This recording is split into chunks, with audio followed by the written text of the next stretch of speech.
Nous voici pour la dernière vidéo concernant le jeu de piquet. Alors, cette fois-ci, il est bien intitulé piquet parce que nous allons faire un récapitulatif, plus ou moins, mais surtout le déroulé du jeu complet. Les trois premières vidéos ont consisté à expliquer d'abord dans les deux premières la phase d'annonce et la troisième, c'était la phase du jeu de la carte. Ces annonces et ce jeu de la carte sont destinés à marquer des points de score. Celui qui aura marqué 100 points, totalisé 100 points, le premier aura gagné la partie de piquet. Une partie de piquet ainsi peut se jouer sur plusieurs coups pour pouvoir atteindre les 100 points. Et on arrête la partie dès qu'on atteint les 100 points, même en plein milieu d'un coup. Voilà. Ça peut donc, on peut avoir un seul coup, on peut faire les 100 points, mais ça peut être sur deux coups, trois coups, voire plus, mais c'est plus rare. Voilà. Alors, nous allons attaquer maintenant la phase dite de préparation, qui vient avant les phases d'annonce et le jeu de la carte. La phase de préparation est destinée, comme je l'appelle, à, à essayer d'optimiser les cartes que nous avons en main afin de réussir les annonces et le jeu de la carte. Afin aussi d'essayer d'obtenir le repique qui nous apportera un bonus de 60 points lors des annonces, ou à défaut le pic qui va nous rapporter 30 points de bonus pendant le jeu de la carte. On peut aussi penser à faire le capot au jeu de la carte qui nous rapportera 40 points au lieu de 10 points. Pour celui qui a fait le plus de levées. Mais celui qui a fait toutes les levées fera capot et ramènera 40 points. Bon, là, je vous renvoie donc sur les trois premières vidéos, puisque là, je ne vais pas détailler tout cela. Nous allons parler de la phase de préparation et d'une annonce particulière qui s'appelle les cartes blanches. J'en ai déjà parlé, sans en donner le détail. Alors, nous allons voir. Alors, comment faire? Eh bien, nous commençons. Donc, j'enlève ici. Voilà, j'enlève les 32 cartes. Il faut savoir d'abord, lorsqu'on commence une partie, c'est le premier coup de la partie, donc. Un coup, c'est tout ce qui se passe entre deux donnes. Voilà. Hein. Donc, mais la première donne, c'est le premier coup qui commence. Eh bien, il faut savoir qui est-ce qui va commencer. Alors, bon, en général, on étale les cartes. Bon, on n'est pas obligé d'ailleurs de les étaler, on peut couper comme ça. Et puis, chacun tire une carte du jeu. Par exemple, moi je tire un 8, et vous en tirez une autre, et vous avez un 10. Bon, eh bien, ce jeu, selon la tradition des jeux de cartes en France, eh bien, c'est plus tellement appliqué aujourd'hui. Hein. Maintenant, je vous le dis, c'est la plus petite, et d'ailleurs, vous prenez toutes les règles du piquet d'origine, en lien, c'est la plus petite qui distribue, qui donne pour le premier coup. Après, à chaque coup, la donne va passer à l'autre joueur. Et puis, on alternera jusqu'à la fin de la partie. Voilà. Et ensuite, si on commence une deuxième partie, ben, on rechoisira au sort pour savoir qui est-ce qui va commencer. Voilà. Ceci étant dit, donc c'est la plus petite. Alors pourquoi la plus petite quand même? Je vais expliquer pourquoi. Pourquoi la plus petite? Parce qu'au piquet, le piquet est un jeu où celui qui distribue, celui qui donne, est désavantagé assez fortement par rapport à l'autre joueur, c'est-à-dire celui qui va parler le premier pour les annonces et qui va aussi être le premier à jouer une carte pour le jeu de la carte. Et c'est aussi le premier dans la phase de préparation, vous allez le voir tout de suite, qui va bénéficier de pouvoir optimiser son jeu. Donc, comme c'est un désavantage de donner, c'est celui qui tire la plus petite carte qui va donner. Si c'était l'inverse, eh ben, ça serait la plus forte. Voilà. Mais au piquet, c'est désavantageux, donc on prend la plus petite. Et dans le cas où, puisque je vous parle de cette tradition, autant en parler, si le jeu était plutôt équilibré, c'est-à-dire que vous commenciez ou que ce soit l'autre, ça ne changerait pas grand-chose. Il n'y aura pas tellement d'avantages évidents. Eh bien, on pourrait dire que c'est la plus haute qui commande. Donc celui qui tire la plus haute, il commandera et c'est lui qui dira ben, c'est à vous de faire, c'est à moi de faire, etc. Et si on était 4, ça serait pareil. Voilà. J'ai entendu dire, il y a très longtemps, hein, des dizaines d'années, c'est la plus petite commande. Alors ça, celle-là, je ne la comprends pas très bien. Je ne la comprenais pas très bien, mais bon, à mon avis, c'était issu d'une incompréhension du système, et pourtant, je vous dis, ça remonte à très loin, hein, je vous parle des années 50-60. Non, alors donc, la plus petite, si le jeu, la donne est désavantageuse, c'est la plus petite qui va donner. Si le jeu est avantageux, la donne est avantageuse, c'est la plus forte. Et si c'est équilibré, on pourra dire que c'est la plus haute qui commande. Mais bon, à la limite, si vous voulez dire la plus petite commande parce que vous l'avez entendu dire, eh bien faites-le. Et puis après, vous choisissez de toute façon ce que vous voulez. Ce ne sont que des... C'est une tradition. Enfin, moi, je suis les traditions, hein, puisque c'est le but de cette chaîne et du site de l'Académie des Jeux Oubliés, c'est de revenir aux traditions. Voilà. Et le piquet, les règles que je vous explique, sont vraiment celles d'origine. Celles d'origine, lorsque le jeu est passé à 32 cartes. Bon, maintenant, tout ça c'est dit. J'ai tiré la plus petite carte, c'est moi qui vais faire la distribution ou la donne, c'est le même sens. Je mélange les cartes, elles sont très anciennes, et donc elles ne glissent pas, et puis je ne suis pas très bon, mais c'est pas grave. Je vous donne un coupé, vous coupez, je rassemble, et je vais distribuer. Alors je peux distribuer par 2 ou par 3, mais je dois en distribuer 12 cartes. Ça, je l'avais déjà expliqué. Hein. Donc, je vais choisir 3 cartes. Si je choisis 3 cartes, pendant toute la partie, jusqu'à ce que quelqu'un atteigne les 100 points, on va faire, à chaque coup, il faudra distribuer toujours par 3. Si je décide par 2, ce sera toujours par 2. Voilà. Alors, on y va. Donc, 3 cartes. 3, 3, un 6, un 6, un 9, un 9, un 12 et 12. On rassemble nos cartes. Et ça, c'est le talon. Chacun prend ses cartes et voilà le talon. Je mets le talon entre les deux joueurs. Plutôt un peu à ma droite. Et je vais faire quelque chose, c'est qu'on n'est pas obligé de le faire, mais je le conseille, c'est de séparer le jeu en deux. 1, 2, 3, 4 et 5 cartes. Et 3 cartes. Parce qu'il reste 8 cartes au talon. Bien sûr, hein, 12 et 12, 24 et 8, 32. Donc 3 cartes en dessous et 5 cartes dessus. Et je vous expliquerai pourquoi.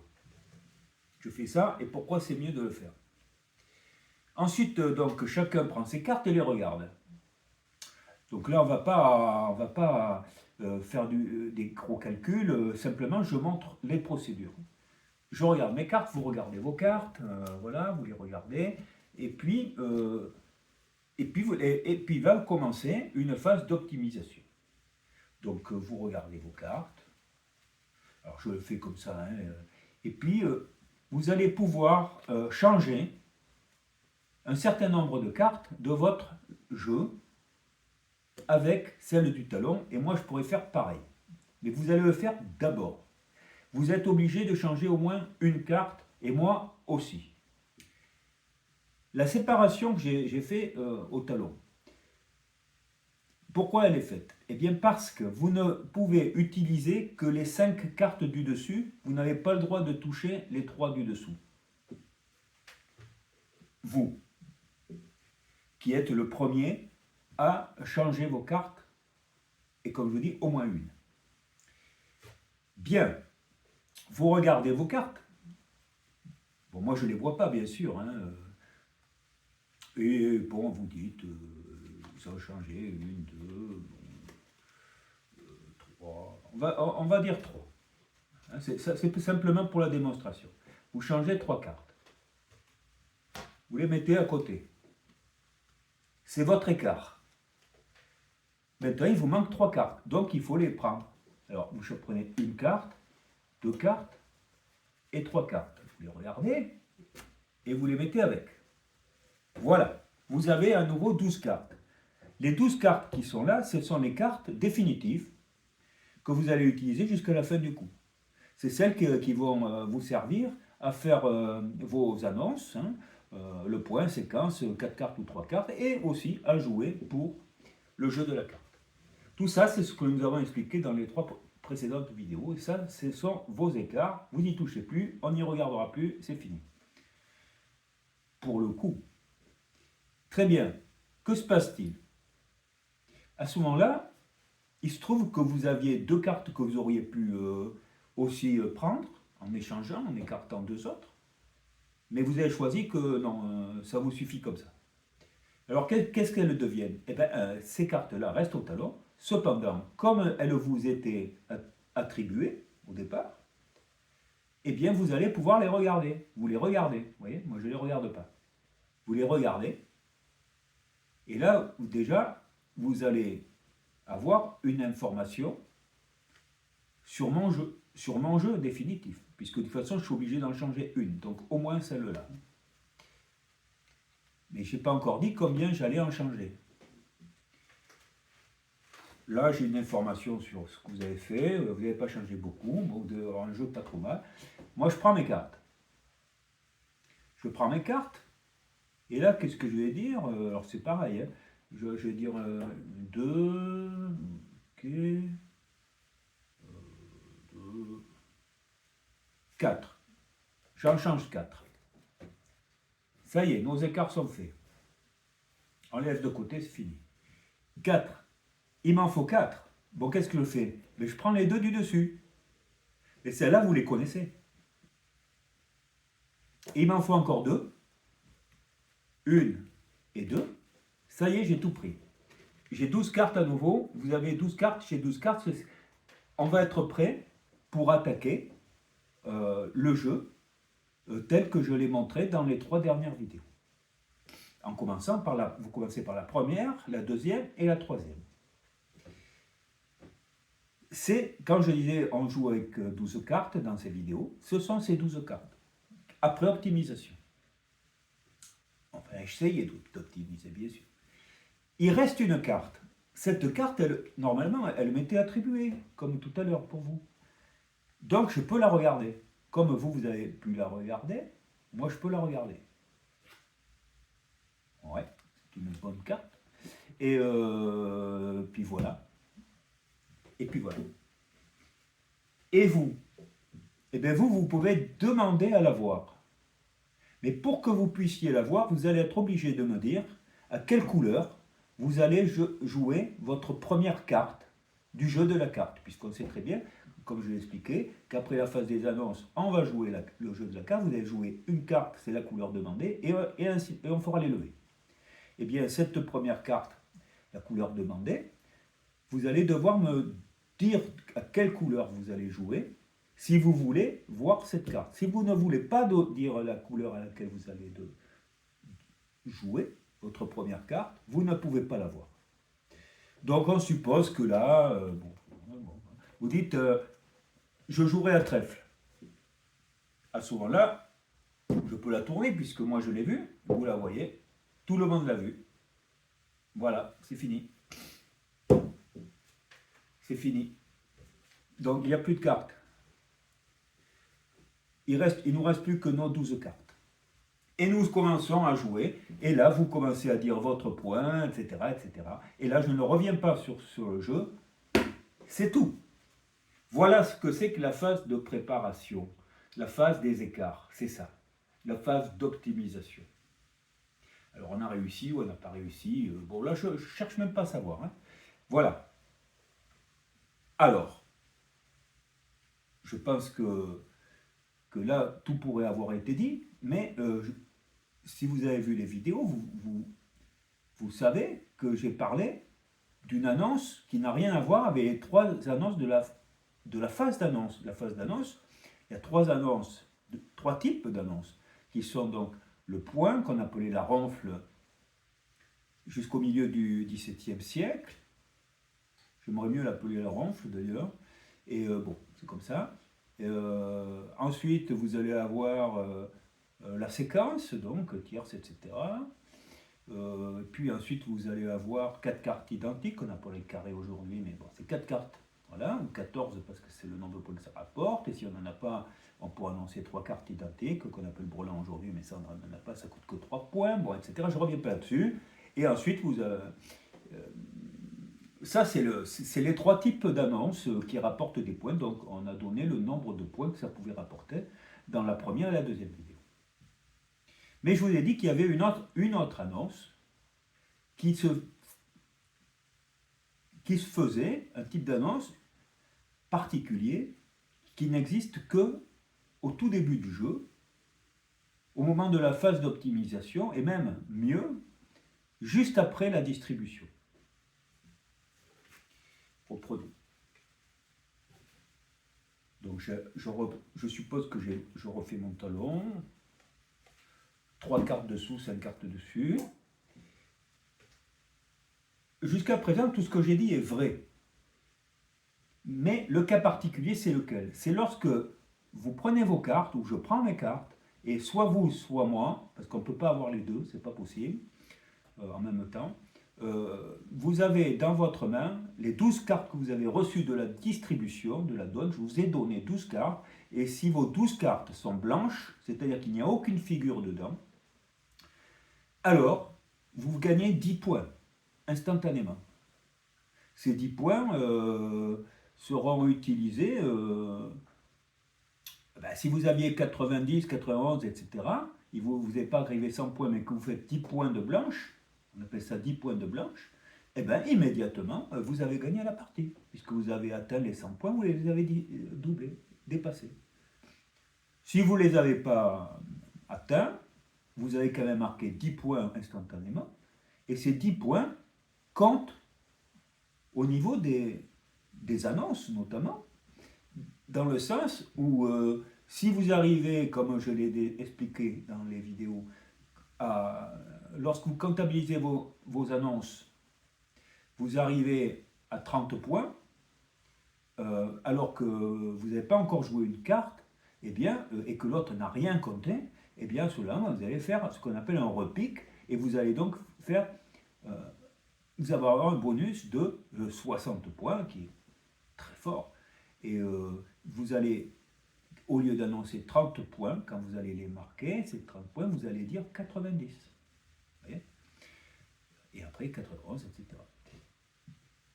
Si dans la même, ça rappelle ça, si dans le même cas, bon, vous n'arrivez pas à 30 points pendant la phase d'annonce, mais et que toujours pareil, l'autre n'a rien marqué, et que vous arrivez donc à 30 points au moment de la phase du jeu de la carte, en faisant des levées, en jouant pour les lever en tout cas, eh bien vous allez marquer le pic, et vous allez avoir un bonus de 30, et au lieu de marquer 30, vous direz 60, etc. Voilà, c'est ça.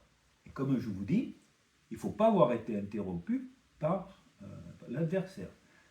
Donc si quelqu'un fait les cartes blanches, qui vont compter dans cette comptabilité des 30 points, si vous comptez 10 points tout de suite, eh bien, l'autre joueur ne pourra absolument pas faire ni repique ni pique, bien sûr. Ce n'est pas possible. Parce que vous avez, si c'est moi qui compte, si vous avez fait 10 points, ben ça y est, c'est fini. Vous avez déjà marqué, moi je ne peux pas marquer 30 points. Vous avez marqué avant moi, et je ne peux donc pas marquer, faire le repique, et bien sûr pas le pique. Ce n'est pas possible, parce que vous avez déjà marqué les 10 points. C'était une espèce d'interruption dès le départ. Voilà. Et inversement. Vous voyez l'importance quand même des cartes blanches. Alors les cartes blanches sont extrêmement rares, hein. Je ne sais plus si c'est pas un cas sur 1600, bon, vous pouvez voir. Bon, ceci dit, comment fait-on lorsque quelqu'un a les cartes blanches? Alors je vais prendre le cas le plus simple, où c'est pas le premier, ce qu'on appelle le premier en carte, le premier à jouer, le premier à parler, qui a les cartes blanches, mais c'est le second, c'est le dernier, c'est-à-dire le donneur. Alors, je suppose que j'ai des cartes blanches, donc je vais me donner un jeu où il n'y a que des cartes blanches. Je vais enlever toutes les figures. J'enlève toutes les figures. Vous voyez? 1, 2, 3, 4, 5. J'avais 5 figures, je les enlève. Je vais voir si je peux en... Bon, ben là, j'en ai déjà 4. Donc 4. Oui.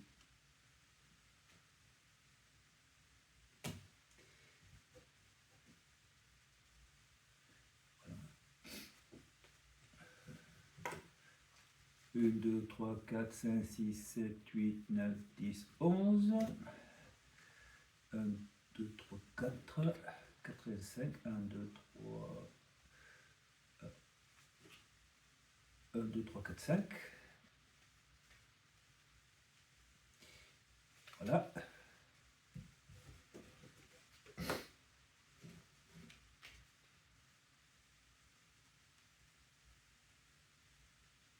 Il m'en faut encore une. Encore une blanche. Très difficile. Là, j'ai toujours mon talon. Je vous prends une carte blanche. Et je remplace par celle-là. Voilà. Je me suis fabriqué 12 cartes blanches. Et comment ça se passe? Donc la distribution vient d'être faite. Vous avez vos 12 cartes, j'ai mes 12 cartes. Et le talon est là. 3 cartes et 5 cartes et 3 cartes. 1, 2, 3, 4, 5. 5 cartes d'abord dessus et 3 cartes dessous. 5 cartes pour vous, 3 cartes pour moi, attribuées au départ. Très bien. Voilà, la distribution est faite. Vous prenez vos cartes, vous avez des figures. Normalement, vous allez faire votre écart, hein, d'accord? Et puis, moi, je regarde et j'ai que des cartes blanches. Alors, les cartes blanches, ça peut être aussi bien un as qui compte quand même 11 points, hein, des 10, des choses comme ça, mais les 7, les 8 et les 9 qui ne valent pas grand-chose. J'ai les cartes blanches. J'annonce tout de suite carte blanche. J'annonce tout de suite pour que vous le sachiez, avant que vous fassiez votre écart. Il faut le faire avant. À ce moment-là, vous allez faire votre écart, normalement, comme tout à l'heure. Donc, vous prenez vos jeux, vos jeux. Mettons, vous dites, hop, ce coup-ci, vous en changez que 2. Allez. Vous dites que vous changez 2 cartes. Vous dites 2 cartes. Ou bien alors, vous dites, j'en laisse 3, puisqu'il y en a 5. Vous en laissez 3. Donc, vous allez donc vous prendre les 2 cartes dont vous avez besoin. Et vous m'en laissez effectivement 3. 3. D'accord? Et là, vous avez fait votre écart normalement. Hein, en gros, il y a 3 et 3, 6. Moi, il m'en reste.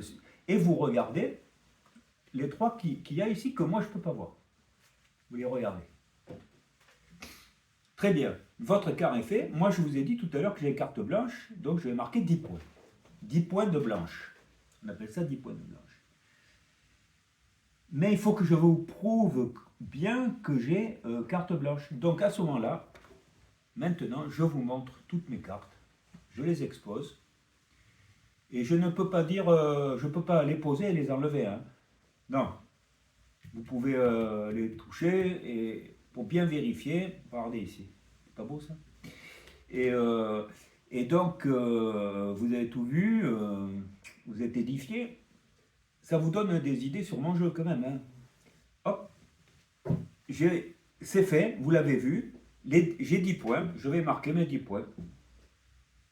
Je vais marquer mes 10 points, donc je marque 10 points. Ou sur un papier, je marque 10 points. Ça y est, c'est parti. Le coup est parti, j'ai 10 points. Il n'y a que moi, le cas échéant, qui pourrait faire un repique ou un pic. C'est tout. Vous ne pourrez pas parce que j'ai déjà marqué 10 points, c'est pas possible, vous ne pouvez pas. À ce moment-là, qu'est-ce que je dois faire? Eh bien, je dois échanger mes cartes.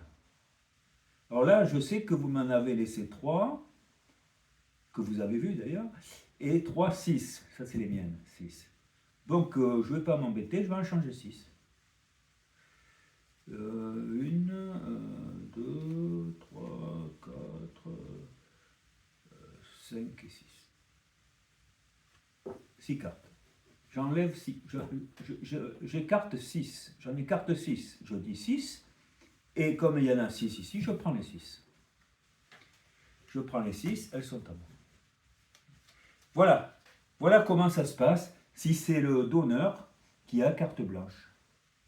Ça ne change rien à la procédure pour le premier.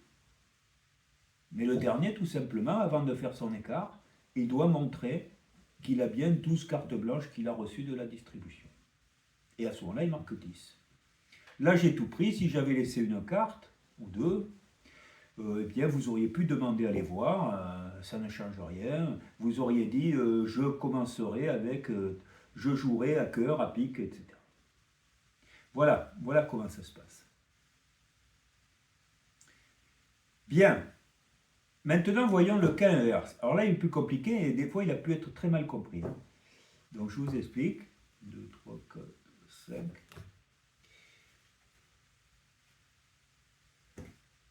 1, 2, 3, 4, 5. Ici. Donc, on va mettre 3 cartes ici. 5 cartes ici. On revient pareil. On fait comme si c'était la distribution. Voilà la distribution. Vous avez vos 12 cartes. Moi, j'ai mes 12 cartes. Voilà le talon fait de 5 cartes et de 3 cartes. Là, j'ai fini ma distribution. Nous prenons nos cartes. Ah, bon, ben là, j'ai des figures. Je n'ai pas de carte blanche, donc j'ai rien à dire. C'est vous qui parlez le premier. Vous regardez. Moi, je ne vois pas. 12 cartes blanches. À ce moment-là, vous dites immédiatement, avant toute chose, vous dites carte blanche. Pour pouvoir marquer vos 10 points. Que vous ne pourrez marquer que lorsque vous m'aurez montré vos 12 cartes blanches. Ah, et c'est là que ça pose problème. Parce que tout à l'heure, moi, je vous les montrer qu'au moment de faire mon écart, c'est-à-dire que vous aviez déjà fait votre écart. Donc, vous n'avez pas vu mon jeu pour faire votre écart. Eh bien, dans ce cas où c'est vous qui allez écarter le premier, pour éviter que vous me montriez vos 12 cartes avant que je fasse mon écart, d'accord? Pour éviter ça, vous allez faire votre écart avant. Alors là, par exemple, je vais dire, pareil. Tiens, là, vous pouvez en changer que 5, d'accord? Donc 2, 3, on peut dire, vous en changez 4. Bon, vous en changez 5. Allez, vous changez 5 cartes. Donc vous écartez 5 cartes. Ce qui est clair, c'est que vos 12 cartes de départ sont là. D'accord? Mais vous ne montrez pas et vous ne prenez pas de cartes ici. Vous n'en prenez pas. Simplement, vous avez dit que vous en avez pris 5 ou alors que vous n'en laissez aucune. Partant de là, je sais combien je peux en écarter. Puisque vous avez dit 5, eh bien, il ne m'en reste plus que 3. Donc moi, ici, je vais faire mon écart. Eh bien, je vais dire, par exemple, 3 cartes. Voilà. Nous avons fait nos écarts, mais nous n'avons pas remplacé. D'accord? Eh bien là, maintenant que ça c'est fait, je vais vous demander de montrer vos cartes blanches. Et là, vous étalez vos cartes. Et puis celle-là. Et je constate ça, bien, c'est pas terrible pour moi, et que vous avez bien carte blanche, et je marque, et vous marquez les 10 points. Je valide, vous marquez les 10 points. Vous marquez les 10 points, et comme vous aviez écarté 1, 2, 3, 4, 5 cartes, vous allez prendre les 5 cartes du dessus. Vous en laissez 3, vous ne pouvez pas les regarder. Et moi, j'avais dit que j'en changeais 3, je prends les 3. Vous avez 12 cartes, j'ai 12 cartes. Ce sont les cartes qui vont nous servir à attaquer la phase des annonces, puis à poursuivre par la phase du jeu de la carte. Voilà. Voilà ce qu'il y avait à dire. Voilà les deux procédures. Voilà. C'est-à-dire qu'un joueur ne peut pas demander à voir. Il ne peut pas demander à voir les cartes blanches de son adversaire tant qu'il n'a pas fait son écart. Voilà. Donc, si c'est celui qui a donné, donc le dernier, bon ben, c'est pas compliqué.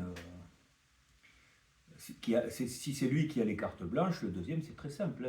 On fait comme à l'habitude, voilà. Et puis, sauf qu'avant que le deuxième fasse son écart, eh bien, il montre ses cartes blanches, puisque d'autres a déjà fait son écart. Et par contre, quand c'est le premier, il faut que les deux aient écarté ceux qu'ils ont envie d'écarter. D'accord? Mais par contre, pour prendre les cartes de remplacement dans le tableau, il faudra d'abord que le premier montre ses cartes blanches. Voilà. Et voilà tout ce que j'avais à dire. Alors vous comprenez au niveau optimisation ce que ça veut dire, hein, parce que ça veut dire qu'on va chercher donc à faire le point, à essayer d'avoir 4 cartes identiques. Ça peut être beaucoup de choses. On peut privilégier plus ou moins de choses, le jeu de la carte, etc. Mais attention, au pic et au repic. Bon. On sait que le point ne peut pas rapporter beaucoup non plus. C'est pas lui qui va permettre de faire le repic, par exemple. Là, c'est pas, non. La séquence peut rapporter, à condition qu'il y ait au moins 5 cartes. C'est la quinte, 15 points. Mais bon, si vous avez dans une couleur une carte, comme par exemple, on va dire, le valet, la dame, voilà, ou des choses comme ça, eh bien, des cartes médianes, on va dire, hein, ben, vous allez couper les 8 cartes en deux. Donc il y aura peu de possibilités pour votre adversaire. Si vous avez une dame de carreau, ben, qu'est-ce qui va lui rester? Il va avoir quoi? Le roi et l'as, d'un côté, ça rien du tout. Autrement, il peut avoir effectivement une suite, mais en dessous de la dame. Ça va être 7, 8, 9, 10 et valet. Vous voyez, ben, parfois on ne les garde pas, ça, parce qu'au jeu de la carte, on risque de ne pas réussir quoi que ce soit avec ça.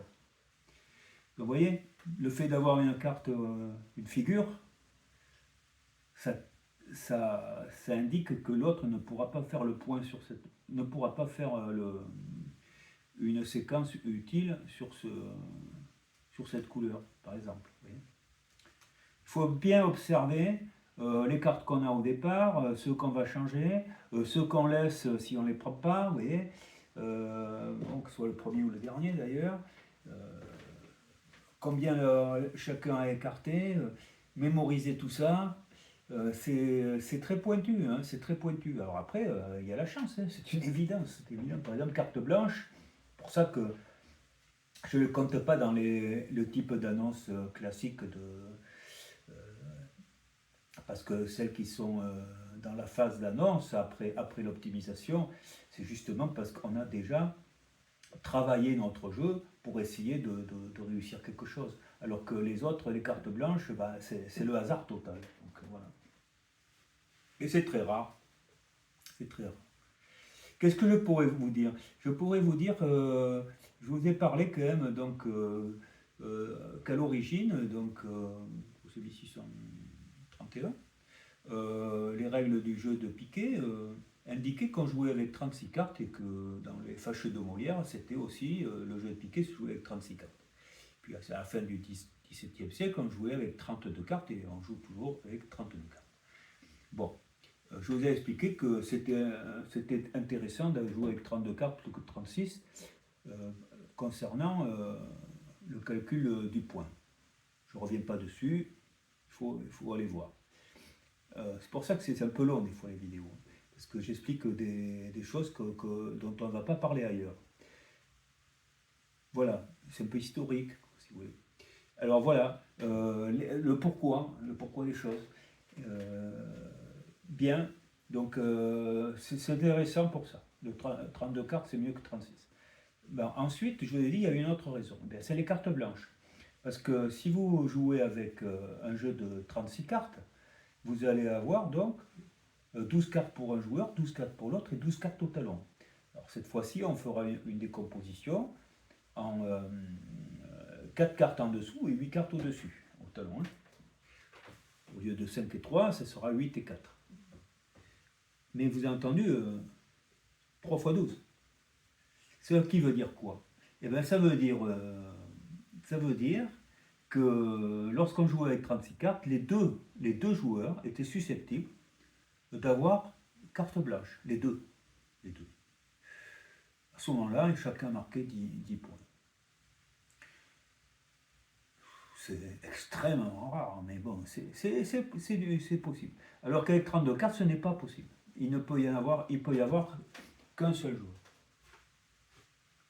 Qu'un seul joueur, parce qu'il n'y a que 20 cartes blanches au total, donc 12, s'il y en a un qui en a 12, l'autre n'aura que 8. Voilà.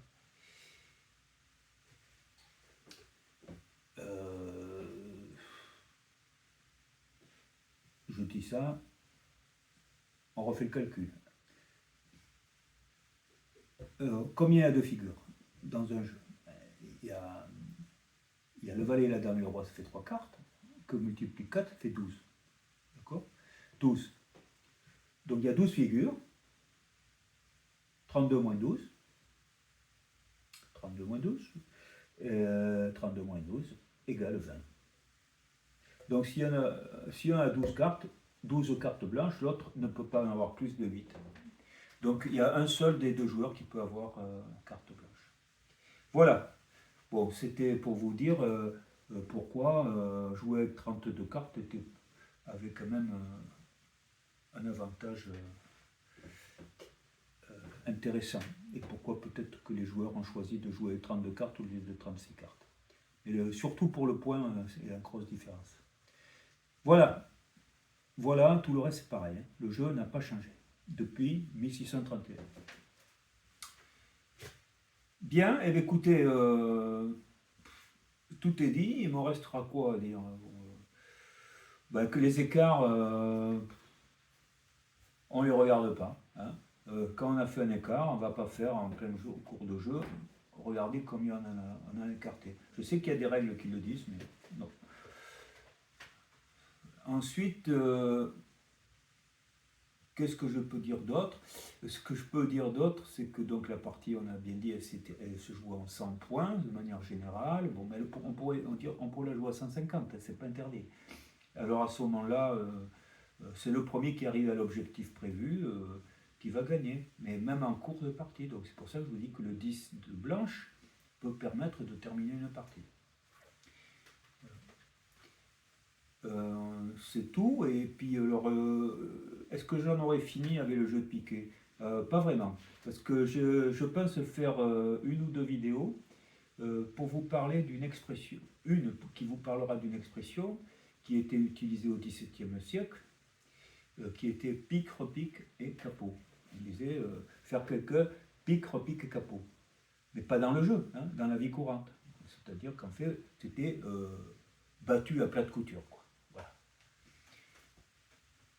Alors, reste à savoir, est-ce que c'est vraiment possible de faire le pique et le repique? Pour le capot, oui. Le pique et repique, est-ce qu'on peut faire le pique et le repique dans un même dans un même coup. Est-ce que c'est possible? Donc, je dis non. Or, il se trouve que dans des règles de jeu, donc d'un livre de règles de jeu, on va dire de début du XVIIIe siècle, peut-être même à la fin du XVIIe, il faudrait que je regarde à nouveau, il était écrit que celui qui avait écrit les règles avait dit quoi qu'en disent certains, le pic et le repic sont possibles et je vais vous le montrer, je vais vous le prouver. Et il nous fait une démonstration très intéressante qui en fait correspond à ce qu'il appelait le grand coup. Alors il nous fait une démonstration qui pourrait paraître concluante, hein, mais cependant, quelques pages avant, dans le même livre, il donne le montant du grand coup parce qu'il dit en Provence, donc dans le sud, les joueurs sont plus durs que dans le nord, à Paris, dans le sens où lorsqu'il y a des erreurs de jeu, des fautes de jeu importantes, à ce moment-là, celui qui a perdu est condamné au grand coup et il donne le montant. Et ce montant ne correspond pas au montant que lui donne après. Donc il donne un montant d'un grand coup, il montre ce que c'est que le grand coup finalement, et il compte dedans le pic et le repic. Alors que quand on prend le nombre de points qui étaient donnés dans comme il dit en Provence, le grand coup, il n'y a pas de pic et de repic. Il y a le repic, mais il n'y a pas le pic. Voilà. Et c'est normal. Il n'y a pas rien que la manière d'annoncer les points le montre. Mais bon, c'est pas le moment que je vous explique tout ça, mais je pense que c'est utile parce que ceux qui auront lu ces livres-là pourront avoir plutôt écouté l'un que l'autre. Alors je vous dirai comment je vois les choses, mais j'ai déjà commencé à vous le dire. Alors voilà, c'est terminé, fini avec le piquet. En tout cas, si vous voulez y jouer, le problème c'est qu'il faut soit vous prenez une règle quelconque à droite à gauche, ou bien si vous voulez, vous écoutez mes vidéos, vous regardez mes vidéos, et puis voilà. Et puis si vous avez un problème, n'hésitez pas, je réponds à tous les commentaires. Voilà. Allez, bonne soirée, au revoir. Ou bonne journée, je ne sais rien.